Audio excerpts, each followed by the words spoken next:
ये हमारा गत वर्ष बेंगलोर में इंडियाना यूनिवर्सिटी ऑफ पेंसिल्वेनिया के साथ एक एमओयू साइन हुआ था, हिमाचल प्रदेश यूनिवर्सिटी का। उसी के तहत एज ए फॉलो एक delegation headed by Kanika Chaudhary. Miss Kanika Chaudhary is a special envoy of commonwealth of Pennsylvania of India and UAE की हैं। उनके साथ डॉक्टर मिशेल पेट्रोसी हैं, सीनियर इंटरनेशनल ऑफिसर हैं इंडियाना यूनिवर्सिटी ऑफ, और उनके साथ तीन और डेलीगेशन के साथ जो मेंबर्स आए हैं। उनका मेन पर्पज ये है कि how we can strengthen the research collaboration as well as academia of the university so that it can be helpful for the university in the time to come, कि आगे आने वाले समय में हमारे पास NIRF रैंकिंग के लिए और नैक के लिए हमारे को फायदा मिले पब्लिक परसेप्शन में।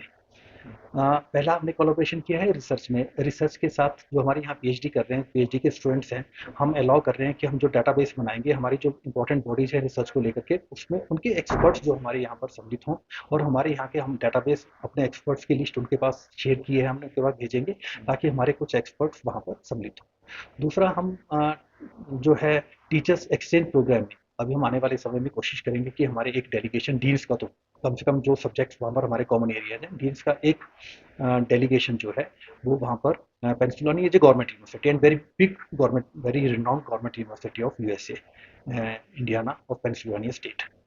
तो हम चाहेंगे कि हमारे टीम्स जो है डिफरेंट फील्ड्स के वहाँ पर जाएं, उनका एक्सपोजर हो वो आकर के। और सेकंड हमारा पर्पज रहेगा, हमने एक समर कैंप वहाँ पर स्टार्ट करने का निर्णय लिया है। 15 दिन का समर कैंप होगा। हमारे कुछ विद्यार्थी, हालांकि लिमिट है 10 से 15 से ज़्यादा विद्यार्थी नहीं जा पाएंगे इस एक समय में। हमारे विद्यार्थी वहाँ पर जाएंगे स्टूडेंट एक्सचेंज प्रोग्राम में, और वहाँ पर जा करके वो जो है उनका एक्सपोजर, सही एक्सपोजर होगा वहाँ पर समर कैंप्स में। और तीसरा हमने कहा है कि हमारे विद्यार्थी जो यहाँ पर फॉर एग्जाम्पल पीजी कर रहे हैं, एमबीए कर रहे हैं, हमने केंद्रीय विश्वविद्यालय में तो ऐसा किया है कि उनके उनके पास 39 क्रेडिट का एमबीए है। कुछ क्रेडिट कॉमन है, जो क्रेडिट नहीं पड़े वो वहाँ जा करके पढ़ेंगे 6 महीने में, और ड्यूल डिग्री हम देंगे। वहाँ पर हमने अडॉप्ट कर लिया हुआ है। यहाँ भी हम अडॉप्ट करने जा रहे हैं। जब तक ये व्यवस्था अडॉप्ट नहीं होगी तब तक के लिए हमने चाहा है कि हमारे विद्यार्थी एक सेमेस्टर के लिए वहाँ पर जाएं, एक सेमेस्टर पे उतने क्रेडिट अर्न करें, और उनको एक सर्टिफिकेट कोर्स जो है 1 साल का वहाँ से मिलेगा। That will be in the shape of value added. और वैल्यू एडिड यहाँ पे आने वाले समय में आगे जॉब्स के लिए, एंटरप्रेन्योरल के लिए वो बहुत बेनिफिशियल होगा। और हम चाहेंगे कि हमारा आने वाले समय में हमारे विद्यार्थी, हालांकि हम ब्रेन ड्रेन में बिलीव नहीं करते हैं, हम तो ये चाहते हैं कि बाहर से विद्यार्थी यहाँ पर आएँ, यहीं रहें, यहीं यहाँ का कल्चर देखें। यहाँ का बहुत रिच कल्चर है, हमारे विद्यार्थी को बाहर जाने की जरूरत ना पड़े। लेकिन फिर भी मैं कहूँगा कि उनके लिए एक बहुत बड़ा एक्सपोजर है, वो वापस भी आ सकते हैं, और उसी एक्सपोजर के साथ वहाँ पर उनके एवेन्यूज भी बढ़ेंगे अगर वो वहाँ पर जॉब भी करना चाहेंगे।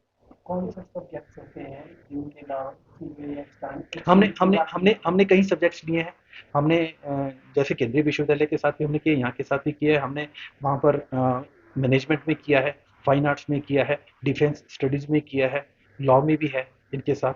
और इस तरह के कई फाइन आर्ट्स और इस तरह के कई सब्जेक्ट्स हैं जहाँ पर हमने एमओयू साइन किया है, और जहाँ डीन्स ज़्यादा कंफर्टेबल होंगे उनके साथ हम पहले स्टार्ट करेंगे। और जैसे मैंने कहा है कि हम आने वाले समय में जितने भी डीन्स होंगे, 4 5 6 डीन्स जिनके डिपार्टमेंट के साथ ये कोलोब्रेशन मैच्योर हो जाएगी, उनके डीन्स का डेलीगेशन हम जो है वहाँ पर भेजेंगे। नहीं, रिसर्च रिसर्च के लिए तो हमने ये कहा है कि डिपार्टमेंट का जर्नल जो है, अगर तो ऑलरेडी है ठीक है, नहीं तो हम कॉमन कोलैबोरेशन में स्टार्ट करेंगे, कुछ मोनोग्राफ कॉमन निकालेंगे, कुछ कॉमन पब्लिकेशंस निकालेंगे, इस तरह का होगा। और रिसर्च के लिए हाँ, अगर उनका कुछ इस तरह का टॉपिक है वो वहाँ पर जाना चाहेंगे, तो उन्होंने बोला कि we will provide the facilities to the research scholars there.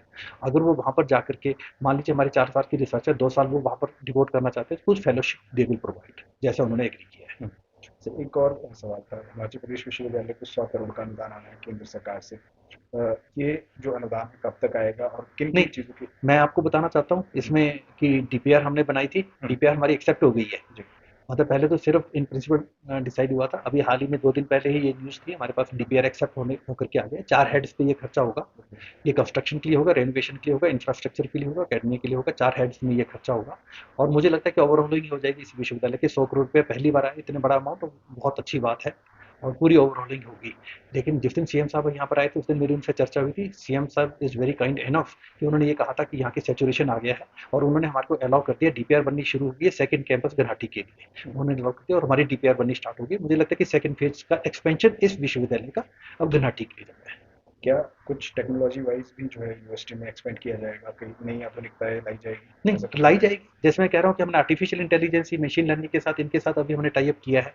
इस तरह की आधुनिकता नेचुरली जो टेक्नोलॉजी हमारे को चाहिए, टेक्नोलॉजी में बहुत एडवांस है। अभी मैं ताइवान गया था एक गवर्नमेंट इंडिया के डेलीगेशन में। ताइवान में हमने सेमीकंडक्टर पे जाके रिसर्च इंस्टीट्यूट का देखा, 85 टू 87% टेक्नोलॉजी ताइवान पूरे वर्ल्ड को दे रहा है। और उसमें भी हमारे 4 इंडियंस हमने देखा जिन्होंने कंट्रोल किया पूरा। हमारे इंडियंस बहुत अच्छी टेक्नोलॉजी को समझते हैं। और वो पूरे अगर मैं देखूँ यूएसए का कैलिफोर्निया का सैन फ्रांसिस्को का जो है वो पूरा का पूरा हैंडल कौन करे? हमारे इंडियंस हैं। हमारे इंडियंस के पास बहुत अच्छा माइंड है, बहुत अच्छा ब्रेन है। तो मुझे लगता है कि वो टेक्नोलॉजी अगर हम यहाँ पर भी लाएंगे और हम कोशिश ये करेंगे कि हमारे ब्रेन बाहर ना जा करके यही देश की सेवा करें।